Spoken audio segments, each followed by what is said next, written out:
Hi there guys, I'm back in Western Supermare and I'm watching Disney's implied live-action remake of The Lion King. This has got a star-studded cast of it ranging from John Oliver, Donald Glover, Beyonce, and the actor who played Baron Mordo in the live-action Doctor Strange movie. I do apologize, I could just never remember his name properly. The Lion King is a timeless classic from 1994 that won Disney quite a few accolades back in the day because it is a masterpiece. So I highly question why a remake was a necessity to begin with, because it'd be like trying to remake Back to the Future and Jurassic Park. Why would you want to do that?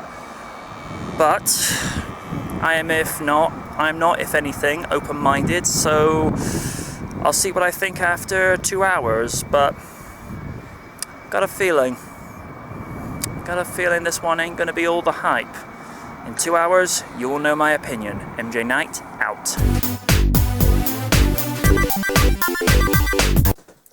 Well, we've reached the spoiler review. You know the rules by now, so counting down in...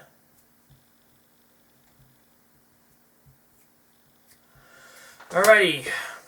I'm going to do something slightly different this time. I'm going to go through a pros and cons list, and I've got a list of bullet points here just so I've got some kind of structure, just so I don't ramble on for ages, which is one of my major flaws. Oh well. Pros for this: the visual effects artistry, for lack of a better description, is some of the best work I've seen in years. Probably not since 2009's Avatar have I seen visual effects done with this much photorealism. I mean, you look at what they did with Avatar, I mean, that was mind-blowing 10 years ago. And we're at that point now where Disney have this visual effects technology where it can fool the human eye into thinking that they filmed this over African Pride lands, the Serengeti. You get the sort of thing I'm going with. Even down to things like dirt, rocks, water, seeds. Even when little tuft of Simba's hair from his mane is flowing through the wind. There's little things like that. And seeing things like fireflies and light emanating that's reflecting in Rafiki's eyes, that kind of detail. So I got nothing but praise for what they did with visual effects, because technology just gets better and better with each passing year, to the point that this is just the dawn of a new era. In a lot of ways, you see the sun rising over the Pride Lands. It is kind of a metaphor. This is the dawning of a new era with regards to visual effects. The score is as amazing as the original. They have the same backing singers that they had for Circle of Life from 1994, but the difference is they have a different lead singer this time. Personally speaking, I think they would have been fine if they had just placed the original into there, because then it would have been carrying over from the previous generation into this one, because I didn't think there was anything wrong with the way that the score opened up for that movie, but at the same time I have no complaints with this one. So with either generation, whether it's the 1994 movie or this one, it's one of those awkward choices where you're stuck for which is better, because they're equally as good. As for some of the best casting choices, Seth Rogen and Bill Eichner are great as Pumbaa and Timon respectively. I think when you do stunt casting like that, you look at the right people for the right roles, and Seth Rogen with that kind of dry wit, common sense, that's perfect for Pumbaa. And Bill Eichner, I felt at times he was trying to be Nathan Lane too much. I'm all for making sure that you've respected the past and what has gone before, but at the same time, offer your own take and your own spin on it so that you can make the character your own. That is my only major criticism with what Bill Eichner did, but at the same time, I have little to no complaints with his performance. Now, James Earl Jones, Mufasa, who voiced Mufasa in the original. For the most part, reprising his role as Mufasa, he does extraordinarily well. But I feel like when you listen to Mufasa in the original movie and then compare him to now, I mean, James Earl Jones still has a fantastic speaking voice, even quarter of a century removed, but I felt the vocal direction that he was given in the original, there was so much emoting done in this voice. Even when he's reprimanding Simba in this movie, it feels like he's just reading from a script. And that is a little something that needs to stop happening in any remake of a movie, whether you're doing a live-action remake or you're doing something like this, which is an implied live-action, but obviously you're doing voice artistry and what have you. Make them read the script, but not make it sound like they're Kevin Conroy going through a grocery shopping list. Dude, I keep telling you, love you for what you do as Batman, but you really need to start emoting more, you know. Be like when you first did, you know, I am vengeance, I am the night. Don't make it sound like, you know, I am vengeance, I am the night, I am Batman. Like, and when you listen to, like I say, when you listen to Mufasa when he's scolding Simba, it's like, Simba, do you understand what you did? I could have lost you today. Whereas around here, if it were this movie, it's like, Simba, you do know I could have lost you today. I don't know what I would have done. It's like, he's one of the few voice actors in this movie that's actually trying. But I just feel as though with the vocal direction, you needed to make him go, no, no, no, no, no, no. Do it like there's heart, there's passion, emotion behind it. Here, there's none of that. Donald Glover, for the most part, I like him as Simba. He's got the very likable tone and delivery of a very youthful and energetic lion. But this is where I'm gonna knock his credibility down a little bit, and I say this in the nicest way possible. He sounds like he's trying to be Matthew Broderick too much. The vocal delivery that he gives, if you were to put them side by side, you'd hear a little bit of a variance, but it feels like they were told, do what he did. No, no, no, no, no, no. Be the Donald Glover that you want for Simba to sound like. And Donald Glover is a great actor. Whether it was the cameo role that he did in Spider-Man Homecoming, because at one stage he was supposed to be the Miles Morales version of Spider-Man, and for the work that he did in Solo, a Star Wars movie, because a lot of people actually liked his performance in that movie. I've never personally seen it because I haven't seen a Star Wars movie since Episode 3, but, you know, that's me for you. And that is where the pros end. This is where I start to go into constructive criticism. And I have this up for a reason. The dialogue in this movie is almost 100% identical to the original 1994 movie. There are some variances where you'll hear Scar say things like to Simba, and it's like, wouldn't that be something? Or during the build up to the stampede, he goes like, Simba, it's something he will never forget. Whereas in the original, it's like, Simba, it's to die for. And whilst we're on the subject of Scar's voice actor, Chiwetel Ejiofor. Now, this guy is a great British actor. If you've never seen him as Baron Mordo in 2016's Doctor Strange, he does an exceedingly decent job at making you hate him when he makes the heel turn. He's got a very likable wit and suaveness in the movie. But when he turns, he turns. There is no energy and emotion put into his performance as Scar. With Jeremy Irons, there was a lot of his charisma, a lot of his own energy.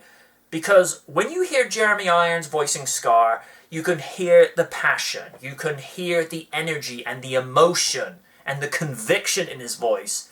With this, I get the impression, like with, a few other voice actors, it sounded like he was reading from the script, but it was sounding like, he was reading from a grocery list. And don't even get me started on Beyonce. It's been 17 years and I still haven't forgotten about Goldmember. Whoever thought it was a good idea to cast her as Foxy Cleopatra, you made a poor career choice that day. Beyonce does good with the singing aspects of the movie. I mean, she overpowers Can You Feel the Love Tonight to the point where Donald Glover is barely in there, and even he's a great singer. I've heard I've heard him sing in this movie. He's good, but Beyonce just overpowers the number, and also it's a little bit weird that the song's called Can You Feel the Love Tonight, yet it's clearly in the daytime. Doesn't that seem a bit strange? So, yeah, Chiwetel could have put in a decent performance as Scar, and he only seemed to do so when he did his version of Be Prepared, and they have changed it somewhat so that it's not completely like the original, but towards the end it sounds like the original version, and this is one of the very few times he actually puts any kind of emotion and conviction into his performance. So,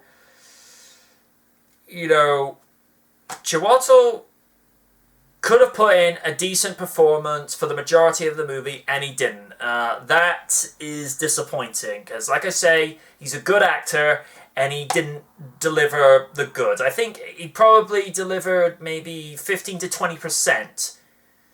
And, am I comparing him too much with this movie? Yeah. But then this asks the bigger question. When this was already perfect, even by today's standards, why would you take something that is already a masterpiece and put it out, just to remake it? Oh, I know why. Because money. And also because Disney are out of ideas. But that says a lot about modern Hollywood, where rather than come up with a brilliant new idea that would draw people in via the millions and millions, I had to get one rock joke in, to go in through the turnstiles and put money in the box office, they just reboot. I mean, we've had Spider-Man rebooted twice. Batman, I've lost count. They rebooted Ghostbusters. We don't like to talk about that. And we're seeing all these multiple live-action remakes. The only one I let pass was the 2016 remake of The Jungle Book, only because it was a year shy of the 50th anniversary, and I felt it was more like a companion piece. And to be fair, the only one that really kind of fell flat in the delivery department was Bill Murray, but this is modern Bill Murray we're talking about. The guy practically phones everything in. I'm surprised they just don't call him over Skype or Discord just to do the vocal performances, because if you're not going to put the effort in the studio, you may as well have done it via that way. I mean, Hugo Weaving did that when he was doing his role as Megatron for the first Transformers movie, but I think he was over in New Zealand at the time, so at least that way it made sense. But yeah, Chiwetel really could have tried, and he didn't put the effort in. I was really disappointed with that, because Scar is such a major character in this movie, and he didn't put the time and effort in. The other thing is, even though the visual artistry is mind-blowing, within 5 to 10 years it's going to be dated. At least with something like this, Disney had an animation style, whether it was Snow White, whether it was the Aristocats, the Jungle Book, as I just mentioned, or the Little Mermaid. That animation style has a timeless quality that is going to outlive everyone.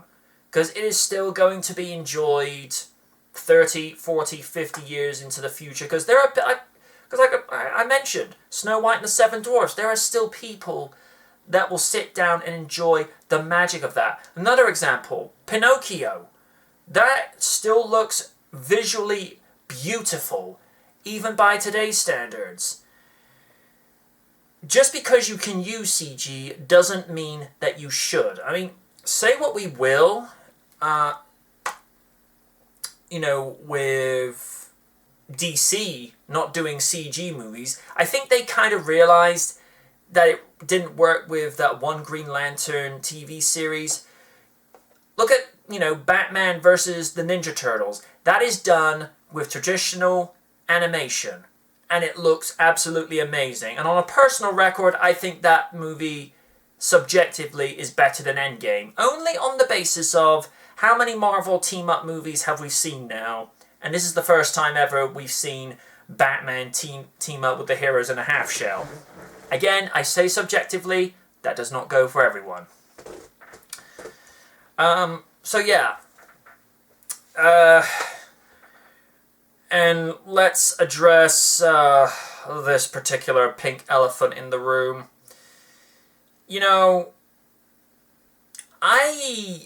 I've already criticized the movie a lot for, the way that they were doing almost line for line and shot for shot from the original.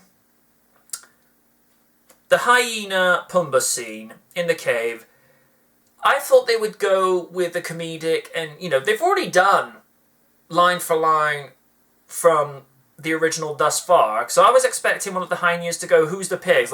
And hear him go, "Are you talking to me? Now you've done it. They call me Mr. Pig." One of the hyenas goes, "Oh, look at him, nice and plump and chubby." It goes, "Did you just call me chubby?" It's like, "I will not be ashamed for what I am." And I'm like, oh, did you put a fat-shaming political joke in that movie?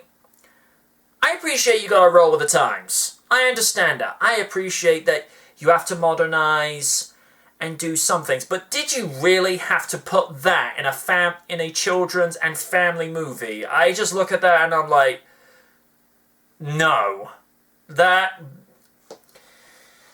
I have said for so many years now that I've lost count of how many times I have said this. Movies should be a form of escapism whereby... okay. Here is reality. Here are your day-to-day problems. Here are bills you have to pay. Here is your job you have to go to. And here's, a couple of people that you don't like having to walk past up and down the street, so you just get through it. And here's escapism. No reality. No worrying about political stuff that's in the printed press or, TV press, internet, what have you. No drama here and whatnot. You get to go over to that side. You get to switch reality off.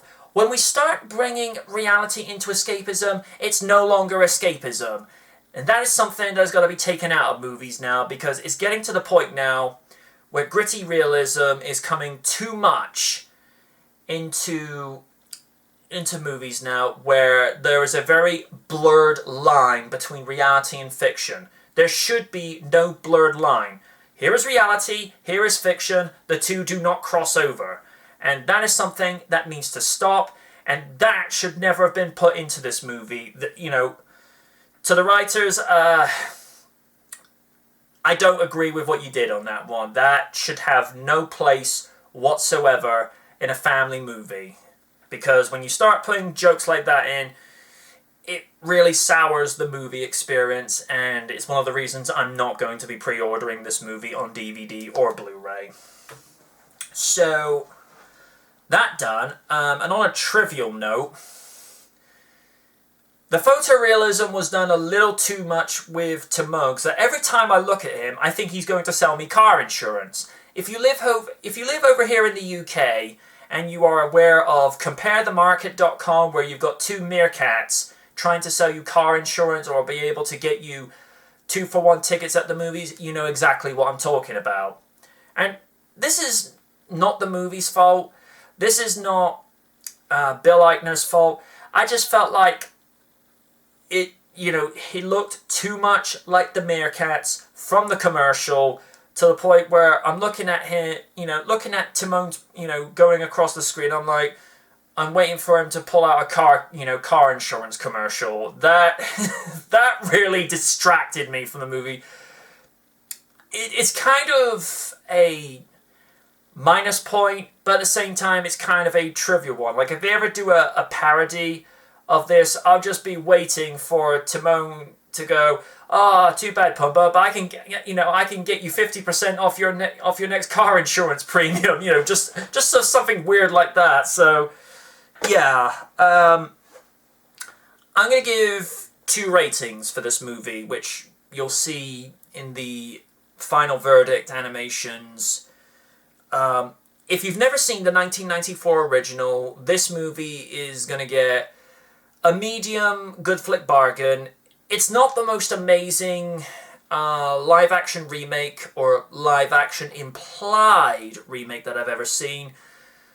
But if you've got nothing better to watch that particular time, you're $6.50, you might do okay on a matinee showing. But if you've seen the glory and the majesty that is the 1994 original, with much better writing, much better vocal delivery, and visuals that have aged incredibly well, along with an equally good score and soundtrack. If you've seen the 1994 original, and it pains me to do this, but I'm going to say a flat out no. The 1994 version had heart, it had life, it had soul, it had, a reason for you to keep coming back to watching this, because I've watched this so many times over the last 25 years, I've lost count, and I think if I were to keep count the amount of times, it would actually say that I'm more of a nerd than I actually should be. But the new one has no personality. It is just doing copy and paste from the original with some slight variances, and I just felt like it was just going through the motions. I mean, like I say, visually it's a breathtaking movie that is likely to go places for Disney, because they've tapped into something with this. I know Chris Stuckman said more or less the same thing on his review. Awesome review, by the way, dude. Keep doing what you're doing. But this movie, there is just no heart. There is no soul. I cannot recommend this movie to anyone that has seen the original and is fed up of remakes, reboots. A reimagining would have been interesting just to see. I mean, Jungle Book 2016 is kind of a reimagining, because they went for a completely different ending, because Mowgli didn't go back to the man village. He actually stayed in the jungle with Baloo and Bagheera. So I give them props for actually trying a different ending, but this one, it was just flat. It was lifeless. And, I even said to one of my buddies from my college days, this movie was very meh. Yeah. So, long-winded, too long, didn't watch. If you loved the original, give this one a miss. If you haven't seen the original and are curious, by all means, give it a look at the very least. Just don't come out expecting Academy winning gold nominations, because there ain't. And that's all I got to say about that. Until next time, this has been MJ Knight signing off for Real Features for Lion King 2019.